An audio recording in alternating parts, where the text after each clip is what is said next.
Baik, kali ini kita akan melanjutkan pembahasan untuk soal nomor 1119. Ini merupakan lanjutan dari soal sebelumnya, di mana di soal nomor 1119 ini ditanya adalah titik A.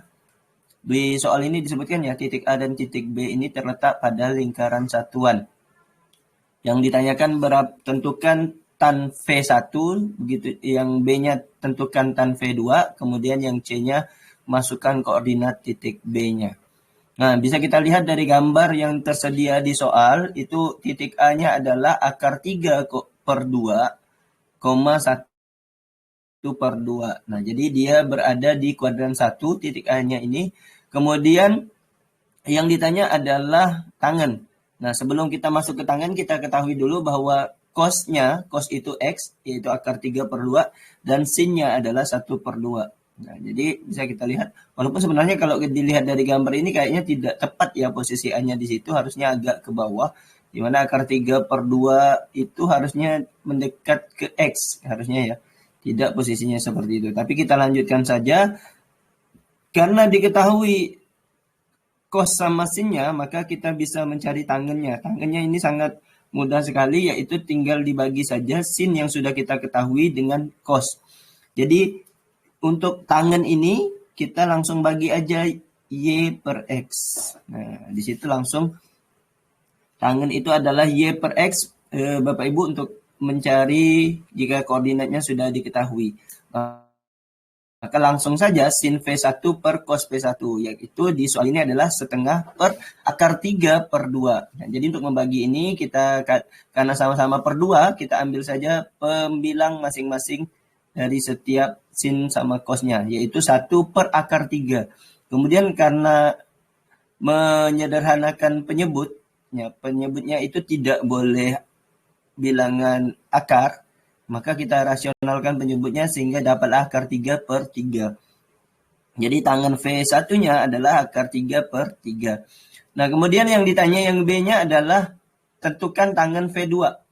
V2 ini kalau kita lihat dari gambar, ini V2 ini adalah sudut dari V1 ditambah 180 derajat. Nah, seperti yang kita ketahui sebelumnya, tangen V2 ini merupakan sudut dari V1 tambah 180. Karena ditambah 180, kita sudah membahas di soal sebelumnya bahwa periode dari tangen itu adalah 180 derajat. Sehingga tangen V2 ini tentunya akan sama dengan tangen V1. Karena setiap ditambah 180 derajat, maka tangen itu tidak akan berubah. Dia akan tetap seperti itu, sehingga tangen V2 itu kita simpulkan sama dengan tangen V1, yaitu akar 3 per 3. Sama seperti hasil sebelumnya. Kemudian bagaimana dengan titik B, bagian C ya. Yang ditanyakan adalah titik B, berapakah titik B? Nah, titik B di sini adalah hasil rotasi 180 derajat dari titik A. Nah, artinya ketika sebuah titik pada lingkaran satuan diputar 180 derajat, koordinatnya cuma berubah tanda, Bapak Ibu. Nah, ketika sebuah titik di lingkaran satuan ini di rotasi 180 derajat, artinya tandanya kita ubah. Yang awalnya positif menjadi negatif, kemudian yang awalnya negatif menjadi positif. Sehingga soal ini titik B-nya akan berubah, titik B-nya akan berubah menjadi negatif 3 per akar 2, negatif setengah. Jadi tinggal dikasih tanda negatif saja. Sehingga kita dapat simpulkan bahwa tangen V1 sama dengan tangen V2, yaitu akar 3 per 3. Kemudian titik B-nya negatif 3 per akar, negatif akar 3 per 2 di koma negatif 1 per 2. Sudah selesai nomor 119. Kemudian nomor 1120. Di situ bertanya, diketahui cos V-nya lebih dari 0 atau positif, kemudian tan V-nya kurang dari 0. Dan dia berada di antara 0 sampai 360 derajat. Nah, pertanyaannya di interval manakah dia berlaku, dalam rentang berapakah sudut P harus terletak. Nah, jadi kalau V ini kita lihat dari ciri-cirinya ya. Kita lihat cos P-nya lebih dari 0 atau positif, V-nya kurang dari 0 atau negatif. Nah, dia di dalam rentang 0 sampai 360, di manakah rentang V ini terletak, ya intinya seperti itu. Nah, kita analisis dulu Bapak Ibu untuk nomor 1120 ini. Pertanyaannya dia menanyakan di rentang manakah sudut V ini harus terletak. Nah, untuk menentukan rentang sudut V yang memenuhi kondisi cos V-nya lebih dari 0 atau positif, kemudian tan V-nya kurang dari 0 atau negatif, kita perlu menganalisis dulu tanda dari fungsi trigonometri dari setiap kuadran yang kita miliki. Nah, jadi yang pertama analisis kuadran dulu. Kuadran pertama kita ketahui bahwa cosnya positif, tannya positif. Karena semuanya positif ya di kuadran 1, artinya tidak memenuhi soal. Karena soalnya mengatakan tadi tangannya negatif. Sementara di sini kalau kuadran 1 tangannya positif, artinya tidak memenuhi. Kemudian yang kuadran 2. Kuadran 2 itu cosinus V-nya negatif, kemudian tangan V-nya juga negatif, sama-sama kurang dari 0. Sehingga yang tidak memenuhi adalah kosinus. Kosinus di sini negatif. Harusnya di soal tadi kosinusnya positif, tangannya yang negatif. Tangan sesuai, kosinus tidak sesuai. Berarti dia bukan di kuadran 2. Kemudian kuadran 3 kita cek juga. Kuadran 3 cosnya positif ke negatif, cosnya tangannya positif. Nah, ini kedua-duanya tidak memenuhi, malah berkebalikan. Kosinus negatif, tangan positif. Nah, ini tidak sesuai. Maka kita cek lagi kuadran 4. Nah, kuadran 4 ini cosnya positif, tannya negatif. Nah, ini yang memenuhi karena sesuai kosinusnya positif, tangannya negatif. Sesuai dengan yang diminta dari soal. Artinya yang diminta adalah rentang sudut di kuadran 4. Nah, seperti yang kita ketahui, kuadran 4 itu nilai sudutnya berada di antara 270 derajat sampai 360 derajat. Nah, kesimpulannya, dengan demikian artinya rentang sudut V yang memenuhi kondisi kosinusnya positif dan tangannya negatif itu adalah kuadran 4. Yang di rentangnya adalah 270 derajat kurang dari V kurang dari 360 derajat. Nah, artinya ini menunjukkan bahwa sudut itu harus terletak di kuadran 4 untuk mendapatkan cosnya positif, tannya negatif. Nah, itu untuk 1120. Kita lanjut 1121. Di soal 1121 ini disediakan sebuah gambar ya Bapak Ibu, tentukan menggunakan gambar. Ya, jadi di situ di soal 1121 ini meminta hasil dari gambar yang sudah ada di situ. Di situ ditunjukkan bahwa sudutnya 25 derajat dengan koordinat 0,91 untuk X-nya, kemudian 0,42 untuk Y-nya. Berapakah sinus 25 derajat? Nah, yang pertama yang diminta adalah sinus 25 derajat. Kalau berdasarkan gambar tanpa kita mencari di kalkulator Bapak Ibu, maka jelaslah sinus 25 derajat itu adalah kita ambil yang Y-nya saja. Maka kita ambil 0,42. Jadi Y-nya itu 0,42. Sehingga sin dari 25 derajat bisa kita simpulkan adalah 0,42. Bagaimana dengan yang B? Sinus 25 derajat tapi negatif. Nah, Bapak Ibu perhatikan untuk sinus negatif dari 25 derajat, sinus negatif itu sudutnya berputar searah jarum jam, dimulai dari sumbu X positif. Nah, maka dia akan berada di bawah. Seharusnya gambarnya ini, kalau kita lihat saya masukkan garis ya.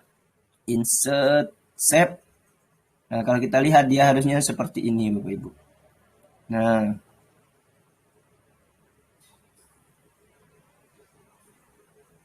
yang ini yang berwarna merah.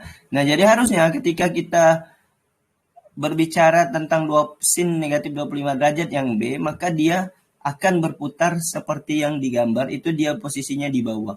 Sehingga sin negatif 25 derajat itu akan sama dengan negatif sin 25 derajat. Kenapa? Karena kalau dia posisinya di bawah, artinya Y-nya akan negatif. Sehingga didapatlah nilai dari sin negatif 25 derajat itu adalah negatif 0,42. Jadi kita ambil yang Y-nya, kemudian diberi tanda negatif. Sehingga untuk yang ini kita ambil negatif Y. Nah, seperti itu. Kemudian cos 25. Berbeda dengan sin, kalau cos kita ngambil yang X. Nah, kalau kita lihat dari gambar koordinatnya, maka yang C jawabannya adalah langsung ambil dari gambar adalah 0,91. 0,91. Kemudian kita lanjut yang D. Yang D kosinus negatif 25 derajat. Nah, Bapak Ibu perhatikan bahwa kosinus negatif 25 derajat itu X-nya tidak berubah. Yang berubah itu adalah Y-nya. Sehingga cos untuk negatif 25 derajat itu akan sama dengan cos 25 derajat. Yaitu kita ambil saja X-nya. Kenapa? Karena X di sini tidak berubah, Bapak Ibu. Kita bisa lihat garis merah yang saya berikan di situ. Itu tidak mengubah sama sekali koordinat dari X-nya. Tapi yang berubahnya adalah Y-nya. Artinya, nilai kosinus negatif 25 derajat itu sama dengan nilai kosinus 25 derajat. Negatif sama positif itu untuk kosinus sama saja. Jadi nilainya 0,91. Kemudian yang E, sin 155 derajat. Nah, saya berikan gambar satu lagi. Kita tambahkan satu gambar.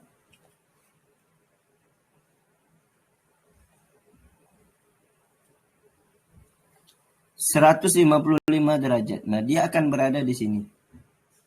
Saya ganti dengan warna kuning. Ya, atau yang kuning. Kayaknya nggak kelihatan. Yang hijau ya. Nah, yang hijau. Nah, bisa dilihat di situ. Anggaplah 155 derajat itu untuk jawab yang E itu adalah garis yang hijau. Nah, bisa kita lihat garis yang hijau.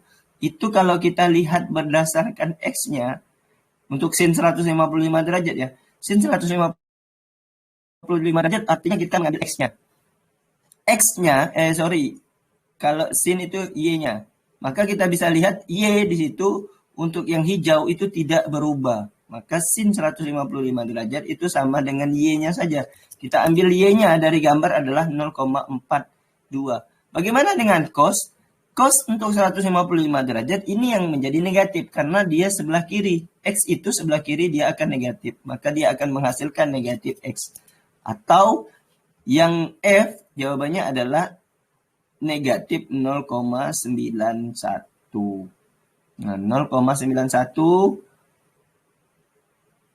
karena dia berada di sebelah kiri dia akan menjadi negatif. Nah, kita lanjut soal yang G, sin 205 derajat. 205 derajat ini artinya ini yang ada, berarti kita putar 180 derajat. Nah, jadi garis lurus deh.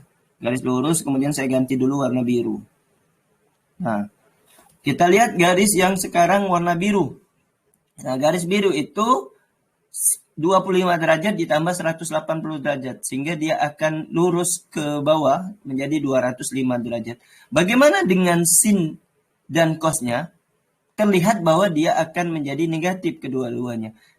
Cosnya menjadi negatif, sinnya juga menjadi negatif. Sehingga untuk gambar ini, sin 250 derajat, dia akan menjadi negatif sin 25 derajat. Atau negatif Y yang kita ambil negatif 0,42. Bagaimana dengan cosnya? Cos 205 derajat untuk yang H. Cos 205 derajat dia akan juga sama dengan sin. Kasusnya di kuadran 3. Dia akan negatif. Sehingga hasilnya adalah cos 205 derajat itu negatif 0,91. Karena dia berada di X bagian negatif atau sebelah kiri. Nah, kiri bawah di kuadran 3 itu akan menjadi negatif. Nah, bisa kita simpulkan sin itu sama dengan Y, cos itu sama dengan X, kemudian untuk sudut negatif 25 derajat dia berada di kuadran 4. Untuk menjawab yang B dan D, Bapak Ibu lihat garis yang merah. Untuk menjawab E dan F, lihat garis yang hijau. Garis merah ini Y-nya berganti negatif, untuk X-nya tidak. Kemudian kalau garis hijau, X-nya berganti negatif, Y-nya tidak. Sementara garis yang biru akan menjawab G dan H, kedua-duanya akan negatif. Oke, demikian pembahasan kita kali ini. Semoga bisa dipahami. Terima kasih. Wassalamualaikum warahmatullahi wabarakatuh.